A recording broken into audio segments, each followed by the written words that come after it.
The Imperial Guard's headquarters in the Dusala precinct of the city planet of Kaurava 1 was also the system's primary Bane Blade production facility. Under the strong and capable leadership of the new Governor-General Vance Stubbs, the Guardsmen were once again well-supplied, armed, and organized. Any attacker would find themselves facing a formidable amount of firepower.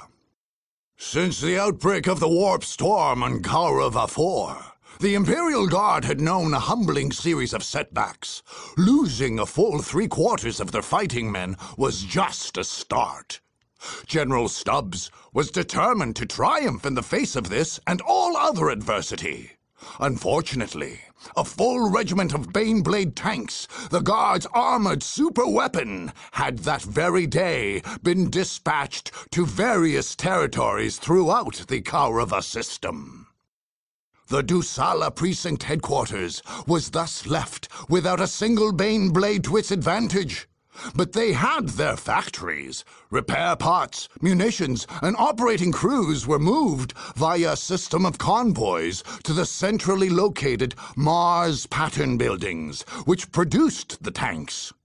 These convoys, then, were to be the Imperial Guard's weakest link, and also their greatest hope.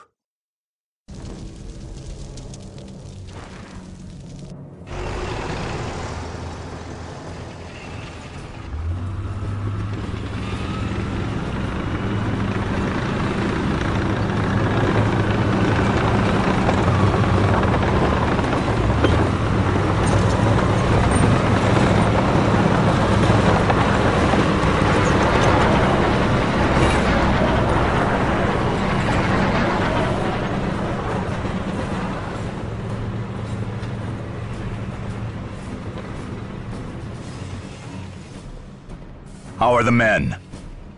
Tolerable, sir. Morale? Good at Central, poor in the front. Casualties? The same, sir. Firing squads? 20 today, 12 for cowardice in the line of duty. Baneblade production? Tank crew, munitions and parts are arriving by convoy on schedule, sir. As you know, it takes only the most highly trained crew to properly operate a... I know. Very good, General. How many do we have on hand? Unfortunately, sir, a shipment of 100 Baneblades has just gone out to serve. I see. Look at this. Once this was a fine city, gleaming beacon of the Emperor's light, a center of industry. Now look at it. Commissar, I would like to see this city built up again. I would like to see towers and spires of gleaming white. I would like to see our men on parade routes, not tours of duty.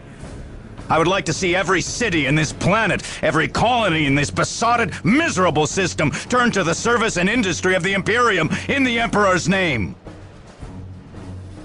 In the Emperor's name, sir.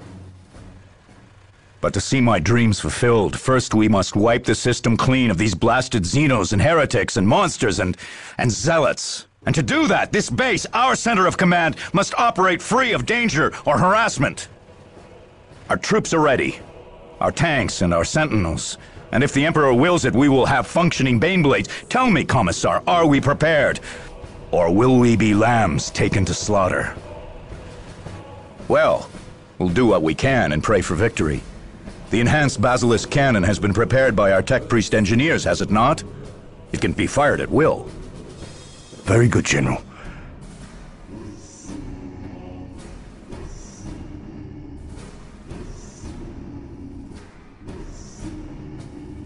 It only requires an artillery spotter. We shall place our faith in the God Emperor. In the Emperor's name, sir. That will have to do the job. As always, we place faith in the Emperor.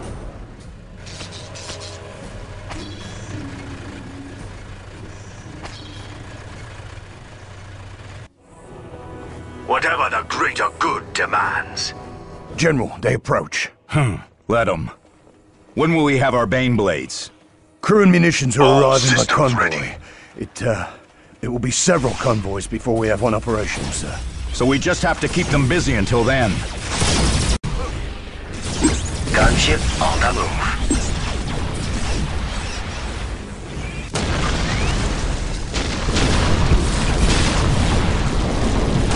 Don't let the prey get away! Don't let the prey get away! All my work. Crushed. Crushed! All the good men who gave their lives for this cursed, this blasted system!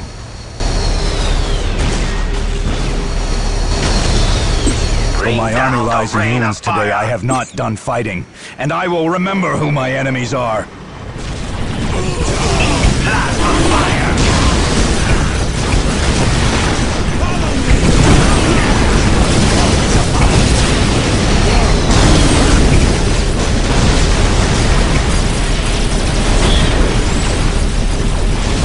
Acquiring target. Although many armies now marched across the planets of the Kaurava system in hopes of dominance, the Imperial Guard had something the others did not. Their stewardship of the system for millennium granted them organization and infrastructure which the Tau, who looked upon Kaurava as a future addition to their empire, could not help but admire. The earth, fire, and water castes were all in agreement that the factories, maps, and communication pathways would reduce the colonization process by hundreds of years, if captured and repurposed. Thus, it was as much for administrative as military purposes that the Tau made war on the 252nd Conservator Regiment's Central Command on Kaurava 1. With calm efficiency, Commander Ores Kar's forces pierced, overwhelmed, and routed the Imperial Guard.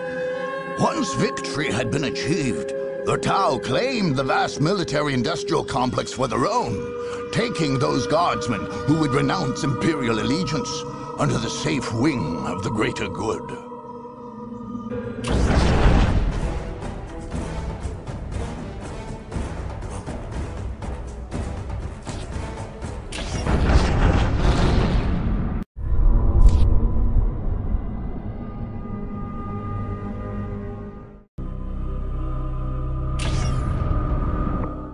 More than any other race, the Eldar concerned themselves with the distant past and the distant future. In visions, Farseer Quieres anticipated the reawakening of their ancient foes, the Necrons, on Kaurava 3. A webway gate, unused for many millennia, flickered to life. In the blink of an eye, a barren tract of the wasteland planet became a sprawling base of operations, and the Eldar army poured forth from it. Just as quickly, this stronghold vanished from the naked eye, concealed by Eldar artifice. The Eldar had learned long ago that no bulwark, no matter how strong, could halt the slow, implacable progress of the Necrons. Only illusion, deceit, and misdirection could accomplish that goal. And these are things at which the Eldar are peerless. The Eldar had prepared a harrowing gauntlet for their invaders, with all the feints and deceptions they could muster. This stronghold was not just a foothold, not just a key strategic point, not just home to many Eldar secrets. No! Through its long history, it had become sacred to the craft world Eldar, and they would defend it accordingly.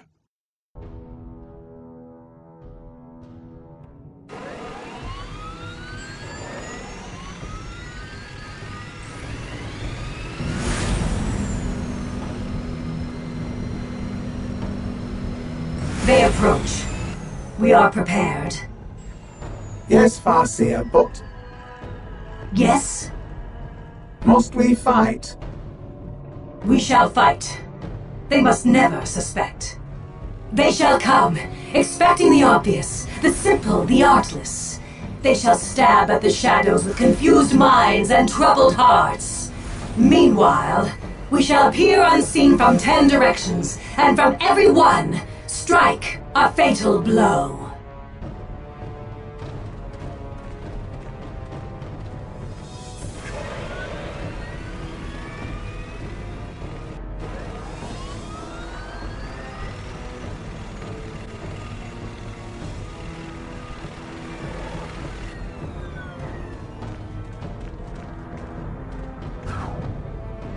Do you know the history of this place, which we call Eselir Talith and the young races call the Upper Wastes?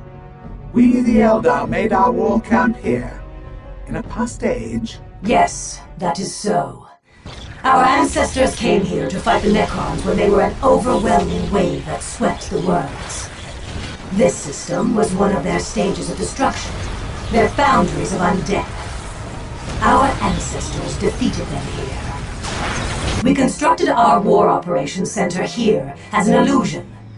No brute army, no simple display of force could uncover its secrets, and none ever shall. No, it is more than an illusion. It is a clever trap, this place our ancestors forged. It is a net covered in leaves that the savage beast willingly stands on, tempted by a bloody morsel, only to find itself hoisted, trapped, at the hunter's mercy. No, we shall guard our secret. No force can strike a target it cannot find. We shall not yield up our foothold on this world. Karava was once ours, and shall be ours again.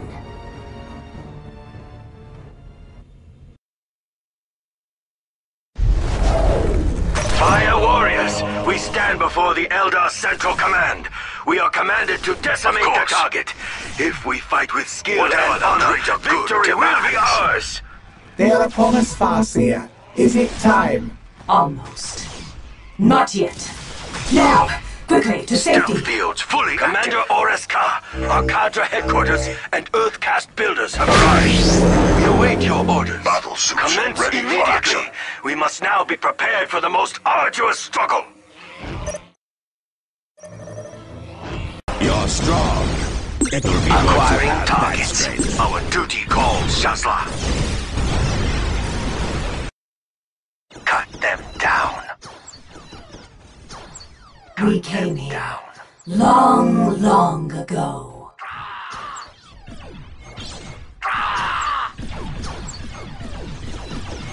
Cut them down. Cut them down. We did battle with our deathless foes, the Necrons, and won. This day we have lost. If they swarm again like locusts here, some other must stop them.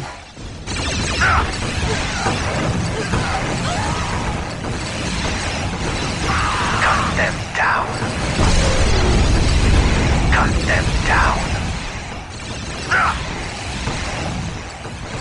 Cut them down. Cut them down. For we shall be gone.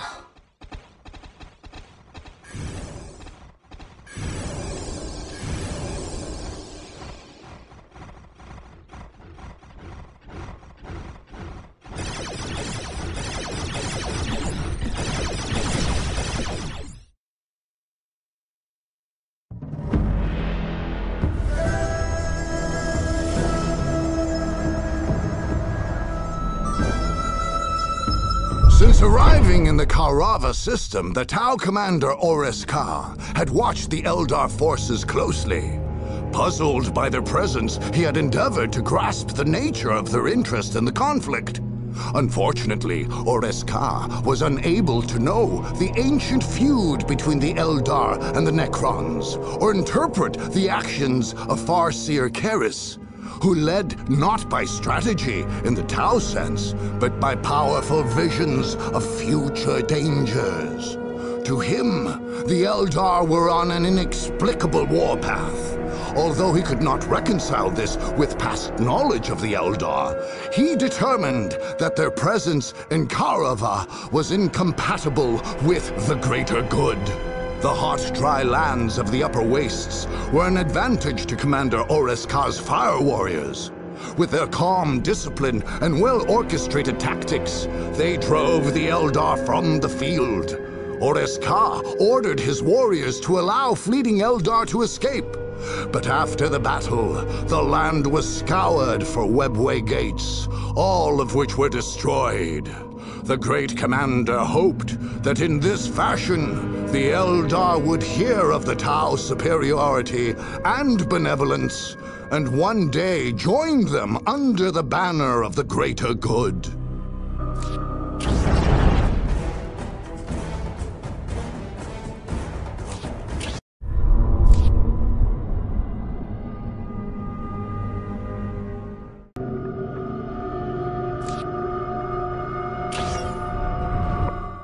It may never be known what first awakened the cold legions of the Necron from their vast burial vaults in the southern coast of Kaurava III.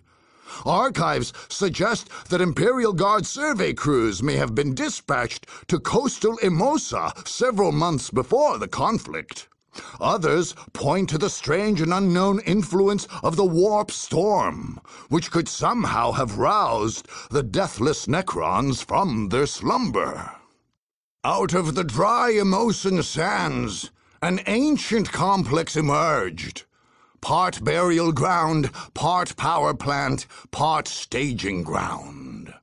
As builder scarabs removed sands and restored structures to power, its clean-cut, symmetrical, and lifeless form emerged. It pulsed with the green glow of the strange power which fuels the Necrons. Vast reserves of it. Enough to drive an endless stream of monoliths and Necron soldiers. Anyone foolish enough to assail this unearthed necropolis would do well to heed that flow of energy. It is the source of the Necron's power, and if unchecked, there is little limit to what strength Necrons could marshal against their foes.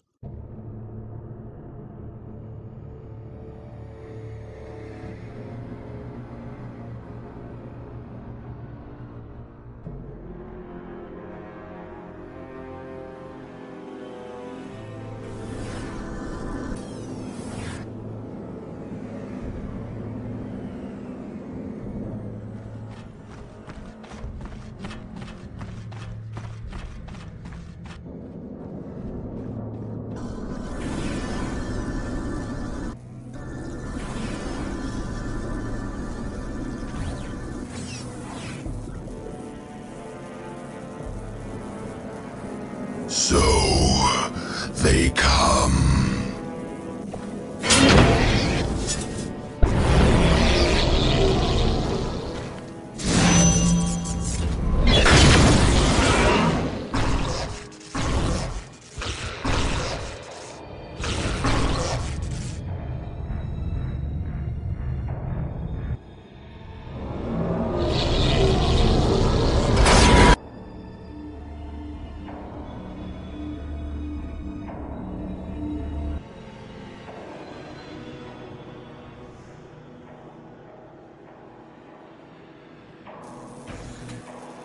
Awake. I give you energy. Drink of it. And awake.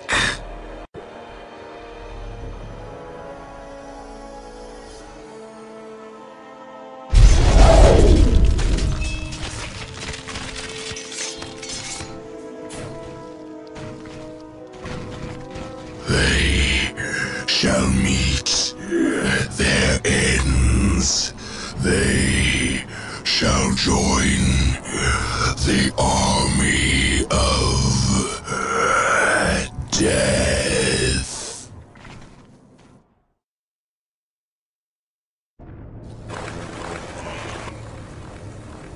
Commander, our equipment has detected a strong flow of energy from the center towards 4 points at the edge of their compound.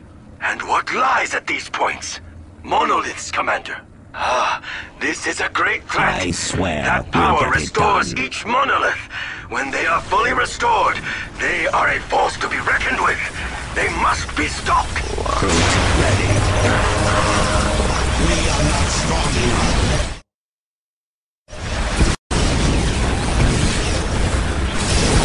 Pick your targets. Missiles are hot. Don't let the prey get away. Cut them down.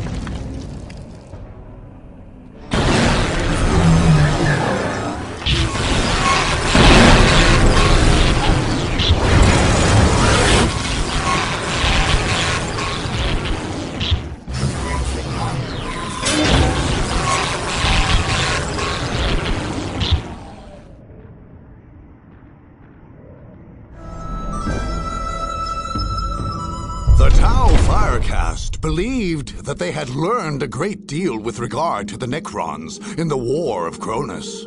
It was therefore with some dismay that Commander Orsk found the deathless and unreasoning foe headquartered in an entire city, half exhumed from beneath the Emosan sands. His fire warriors had shown themselves capable of dispatching the slow-moving legions from a distance. But who could say what new forms of the enemy lurked in this strange necropolis? A fire warrior, however, is trained from an early age to cleave to truth, to observe the greatest discipline, and to accept all threats with calm reserve. Even the ancient god, the great deceiver, could not cause their rout. Indeed, the wise teachings of the greater good were tried and proved on this day. Following the traditional victory ceremonies, Commander Orsk oversaw the careful destruction and sealing of the Necron city before the Sea of Sand was returned to cover it.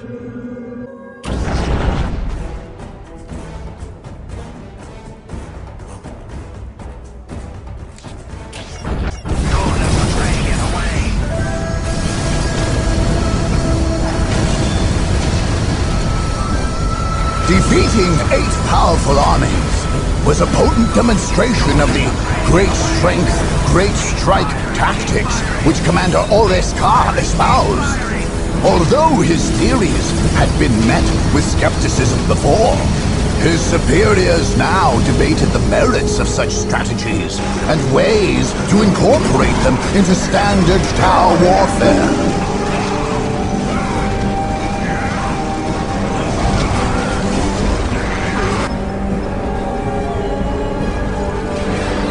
With the Kauriva conflict definitively settled, Commander Orsk's first cautious step was to complete and upgrade the defenses of the Nanyanoi stronghold.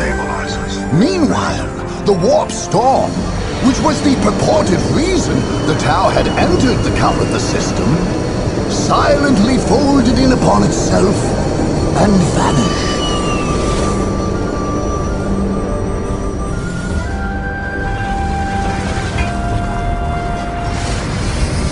The Warp Storm gone, the Tau fleets began to make their way to Kauriva untroubled, and a massive colonization project then began. Commander Orsk was not to stay in the system which had found peace and the greater good. Instead, the ethereal Aunroia assumed leadership, guiding the way towards Kauriva, becoming a full-fledged sept of the Tau Empire.